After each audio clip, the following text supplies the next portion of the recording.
Olá! Nosso programa Encontro Fraterno de hoje vai falar sobre reforma íntima, porque nós estamos em clima de ano novo, né? Nós estaremos com o nosso companheiro Paulo de Tarso, que vai abordar o tema.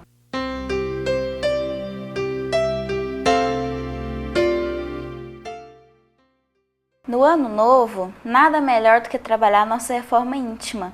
E para isso, nós estamos hoje com o nosso companheiro Paulo de Tarso, tratando sobre o tema. Paulo, muito obrigada pela sua presença. Eu é que agradeço a oportunidade de retornar a esta casa. Nós vamos começar falando o que de fato é reforma íntima, porque a gente fala muito no movimento espírita sobre isso, mas o que é de fato essa reforma íntima? A reforma íntima é a atitude, é o ato contínuo de melhorar. Teoricamente, nós já fazemos isso no nosso cotidiano, porque isso tem a ver com a própria lei de evolução. Dificilmente nós vamos ser amanhã piores do que fomos hoje. A tendência nossa é melhorar, é começar a nos observar e melhorar. Só que a gente não faz isso de uma forma organizada, a gente não faz isso de uma forma, digamos, até processual. A reforma íntima é o ato pensado e contínuo de melhora. É tentar exatamente fazer uma análise, por exemplo, ao fim do dia de hoje, do que eu fiz, do que poderia ter sido melhor e tentar não repetir eventuais erros, eventuais pontos que eu percebi que eu não fui muito bem no dia de amanhã. Esta proposta de melhorar é uma proposta de reforma íntima. E em quais obras da codificação e também obras complementares nós podemos abordar o tema, estudar sobre o tema? Pois é, teoricamente toda obra doutrinária, as básicas, as complementares de Chico e André Luiz, Emmanuel, todas elas, a proposta central é de reforma íntima. Porque todas as obras, até os romances, aqueles romances ditos espíritas, e nem todos espíritas, espiritualistas, alguns deles, têm a proposta de fazer o homem melhorar. Mas em termos de obra básica, é encontrado no Evangelho segundo o Espiritismo, no seu capítulo 18, Sedes Perfeitos, no seu item 4, os bons espíritas. Tem uma frase lá que nós espíritas conhecemos muito. Reconhece o verdadeiro espírita por sua proposta contínua de melhorar, por seu desejo contínuo de se reformar. Então esta frase, ela é exatamente um convite à reforma íntima. Então no Evangelho, neste capítulo 18, item 4, tem isso. No livro Obras Póstumas, no preâmbulo dele, onde trata do credo espírita, também tem um outro texto convidando o espírita, aquele que se diz e que quer professar esta doutrina, à busca constante de uma melhora. Então são duas obras, uma está dentro das obras básicas, a outra não é exatamente obra básica, porque já é obras póstumas, mas que tem um recado muito claro para esta melhora. Porém, eu insisto, todas as obras básicas e complementares doutrinárias têm como fundo essa intenção em fazer com que o homem melhore. E se ela tem esse recado contínuo, se tem esse convite contínuo para essa melhora do homem, ela está teoricamente, ou de forma muito objetiva e não só teórica, convidando o homem a melhorar. Então acaba contribuindo para esta reforma íntima. E qual relação a gente pode fazer entre a reforma íntima e o ano novo? Seria nós nos tornarmos novos espíritos, novos homens, novas mulheres nesse ano novo? Pois é, nós temos um hábito quando termina um ano de fazer a tal da lista, não é? O ano que vem eu quero emagrecer, o ano que vem eu quero comprar meu carro, eu quero prestar um vestibular, fazer um curso complementar. Poucas pessoas, na verdade, fazem essa lista atingir o segundo nível. Porque o primeiro é esse mesmo, é o mental. Eu quero, mas poucos colocam isso no papel, traçam um plano e etc. A gente vê muito isso no mercado de trabalho. Nós não conseguimos, temos uma deficiência muito grande em escrever o nosso plano e fazer aquilo virar um projeto. Do ponto de vista espiritual, menos ainda. Então, poucos de nós terminamos um ano e fazemos um propósito firme de mudança interior, que é essa reforma íntima. E nós poderíamos fazer isso. Às vezes eu percebo no contato com a minha esposa ou com os meus filhos que eu estou um pouco irritadiço.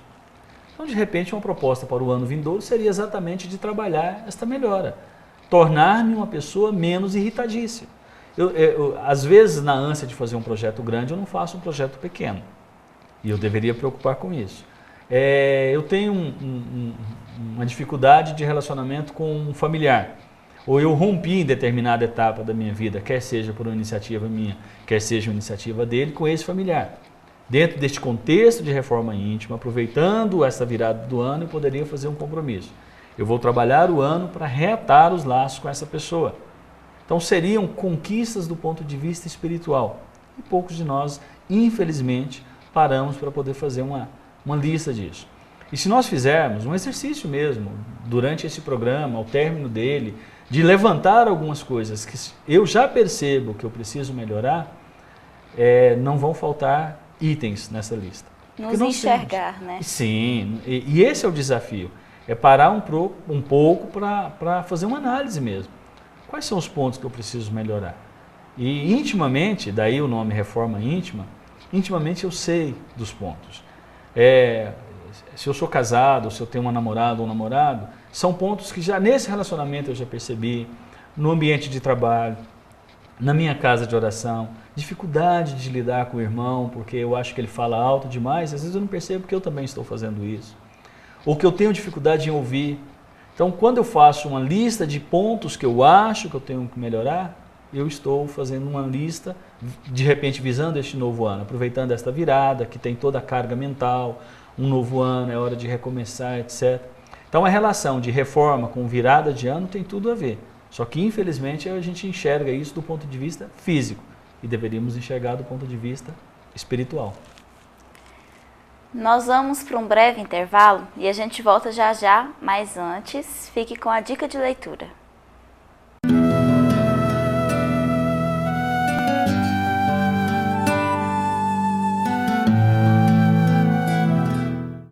O livro de hoje é Nas Voragens do Pecado, um livro escrito através da mediunidade de Ivone Pereira e o espírito é Charles.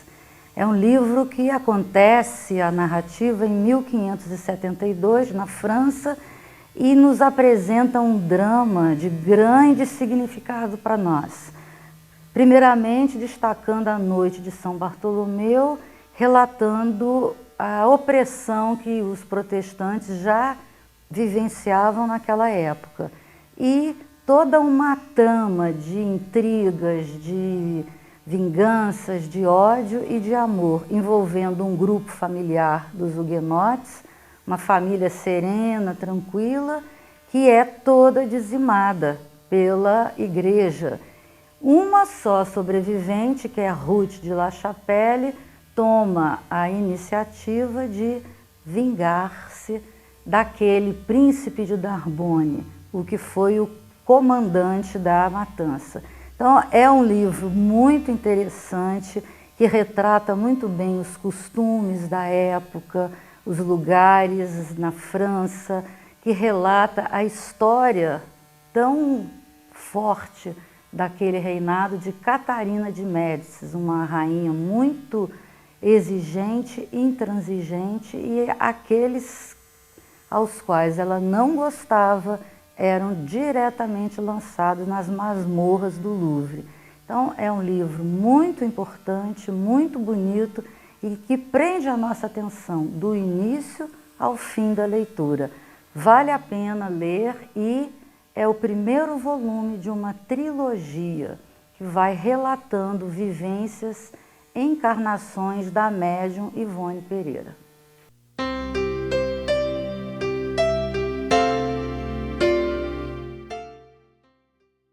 Olá! Nós da Federação Espírita do Estado de Goiás queremos convidá-los para estarem conosco no Carnaval de 2013 em Goiânia. Nesse período do Carnaval, de 9 a 12 de fevereiro, acontecerá no Centro de Cultura e Convenções de Goiânia o 29º Congresso Espírita do Estado de Goiás.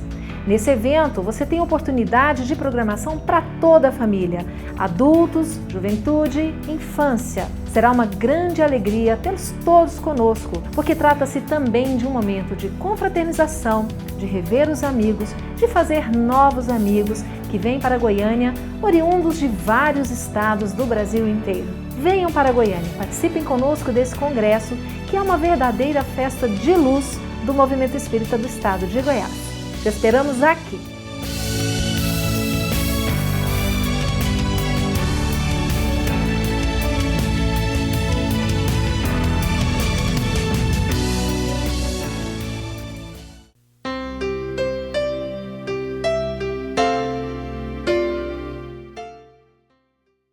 Estamos de volta com o nosso programa Encontro Fraterno, hoje falando sobre a reforma íntima, já que estamos num clima de ano novo, de mudanças, né?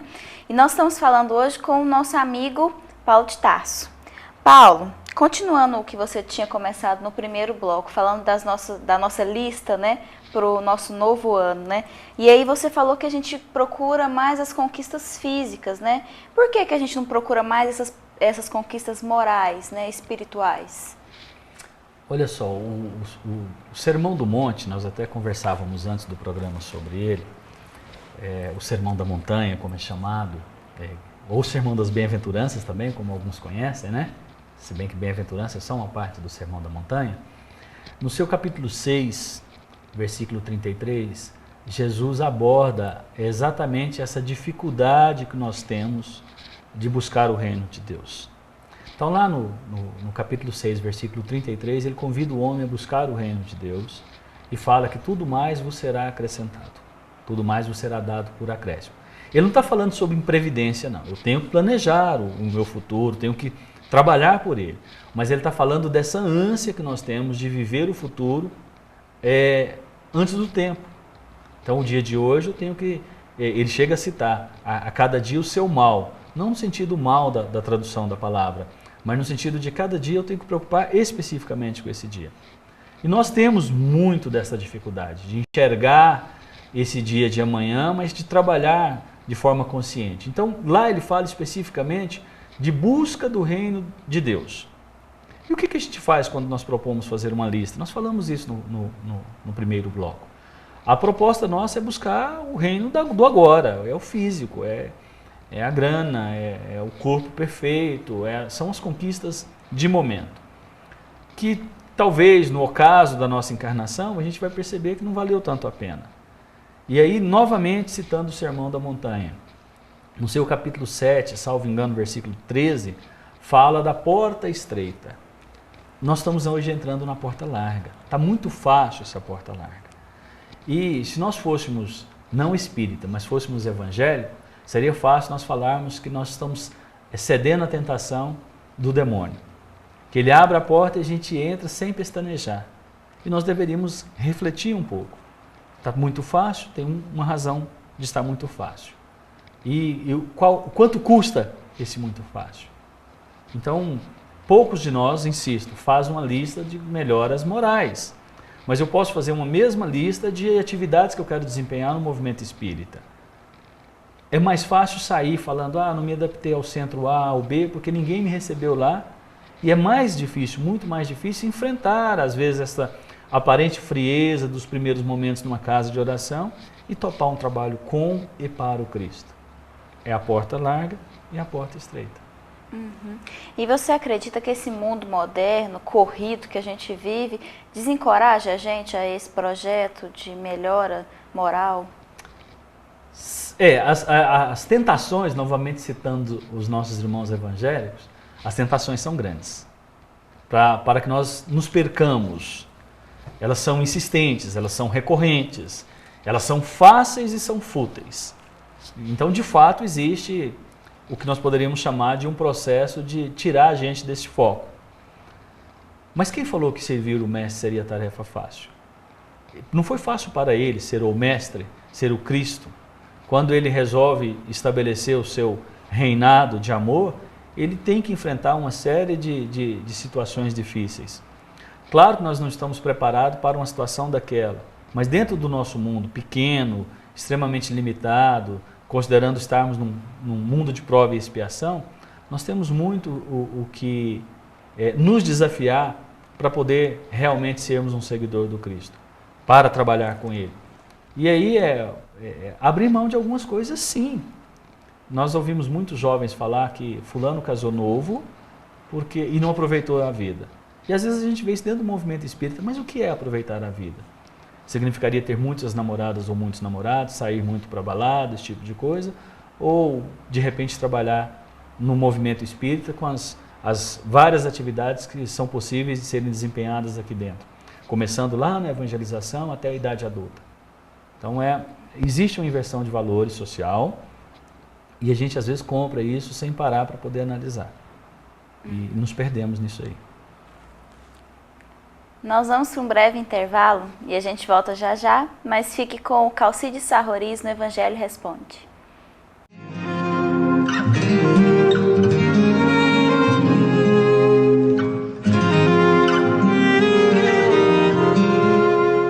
Olá. Temos hoje um texto que está em Êxodo, capítulo 20, versículos 4 e 5. Deus diz: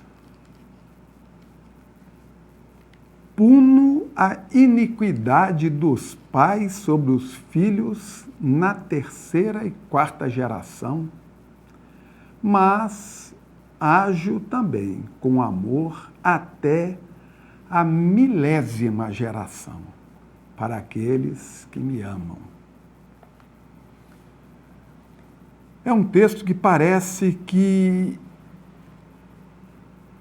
Deus exige que nós o amemos, caso contrário, ele iria nos punir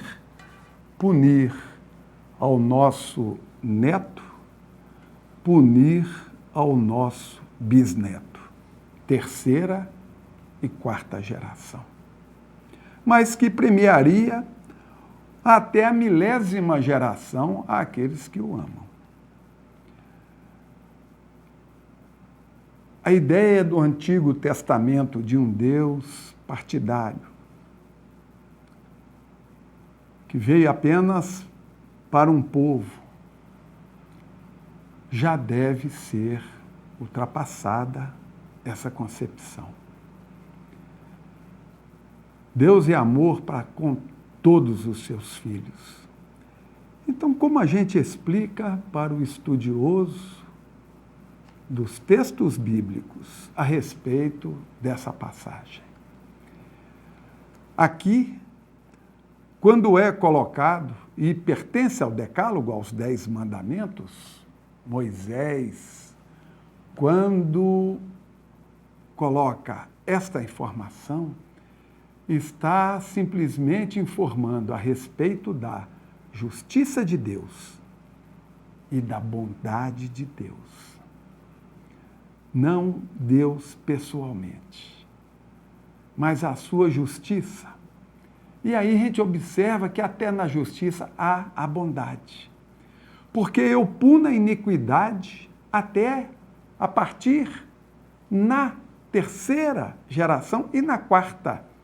Ou seja, a pessoa que comete um delito, dificilmente ela tem oportunidade de nascer na próxima geração dela, renascer, reencarnar.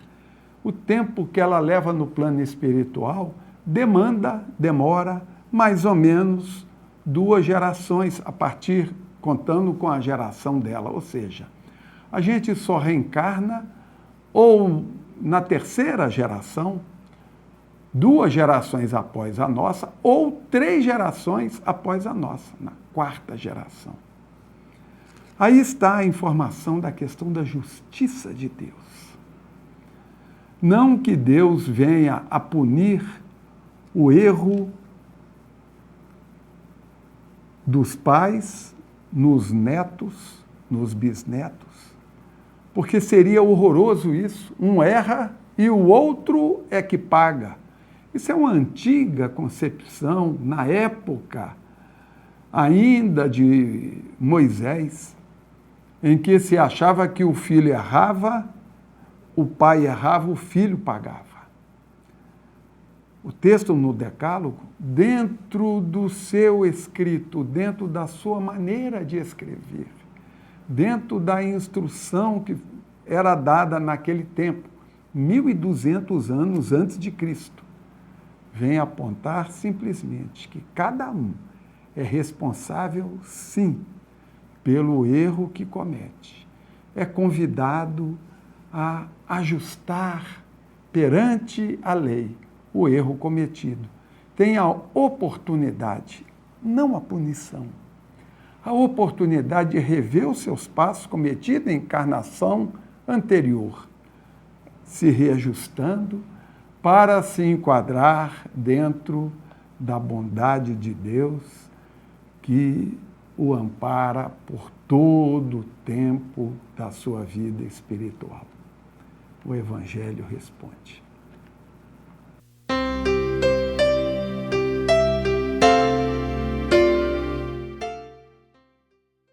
Conheça a Lefé, livraria e editora da Federação Espírita do Estado de Goiás. Menores preços, obras selecionadas, conforto e garantia. Facilidade no pagamento, entrega a domicílio. Venha tomar um cafezinho com a gente.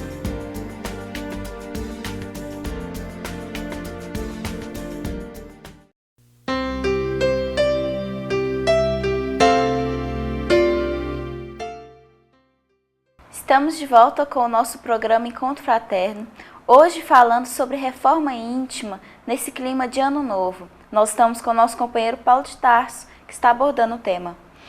Paulo, se a gente se ocupar dessa reforma íntima, nós estamos realmente pensando numa nova era? Sim, a reforma nos condiciona a melhorar. Melhorando, eu adquiro condições de continuar no planeta, na condição de um planeta de regeneração e não mais um mundo de prova e expiação. Então, buscando esta reforma, eu estou preparando para este planeta. Preparando para este planeta, eu estou, de fato, ficando pronto para esta nova era. A proposta da nova era é o quê? É o planeta sob uma nova ótica, sob uma nova ordem evolutiva. E eu preciso me condicionar para isso. É como se eu estivesse me ocupando com coisas...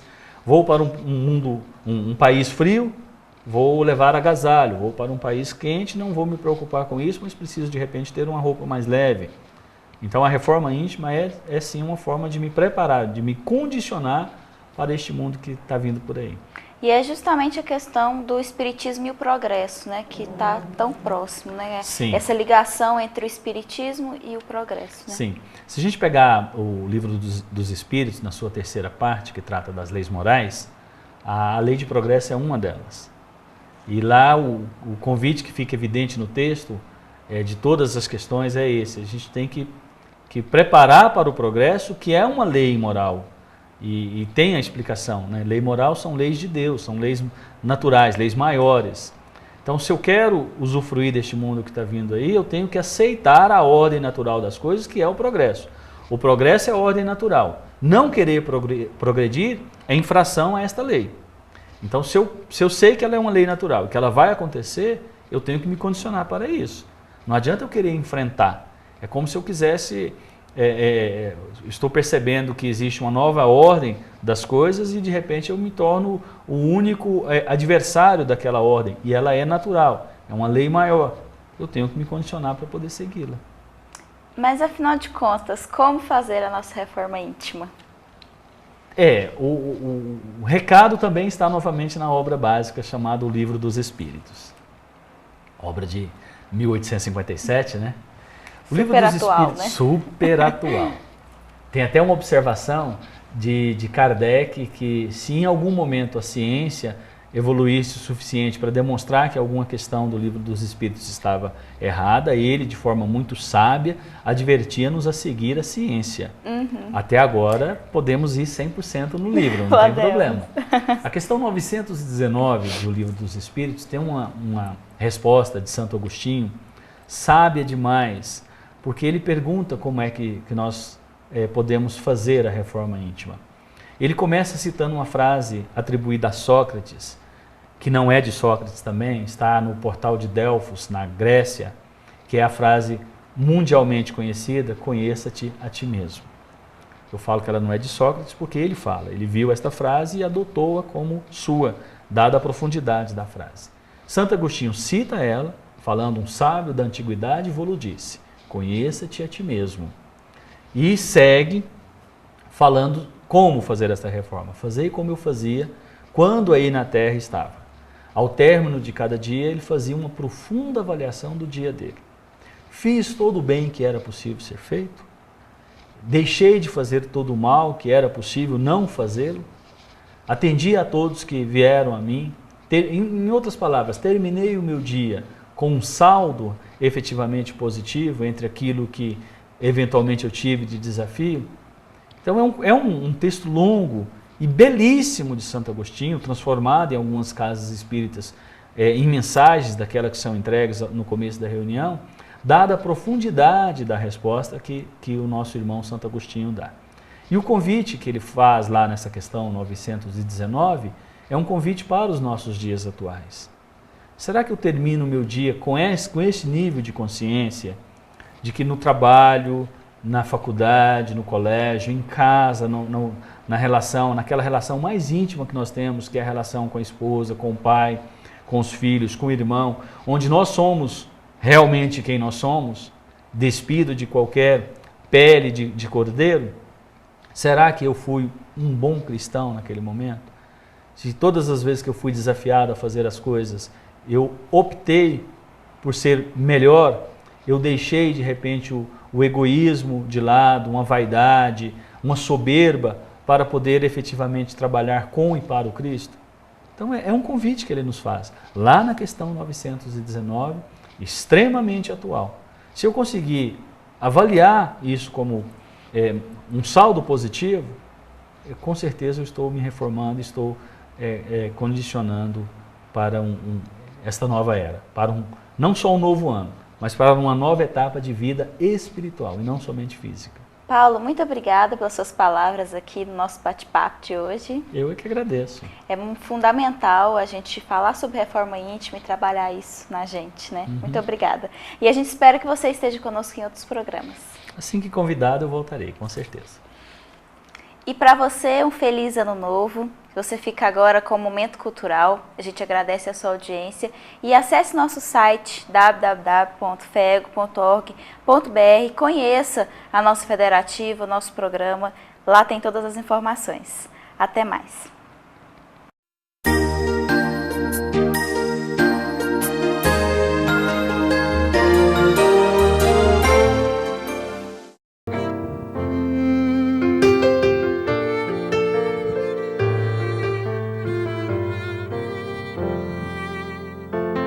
Transição global no planeta azul, regeneração pelo amor e paz.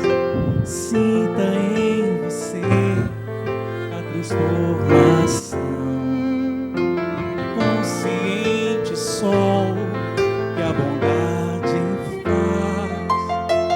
Descem lá do céu anjos de Jesus, querem renascer, livres entre nós, guias que serão bússolas de luz, mensageiros sim, nossos bons faróis, viver na pura essência que traz a boa nova, fará da nossa terra jardim que se renova. Seja o começo, mude agora, todos unidos, sonho que aflora.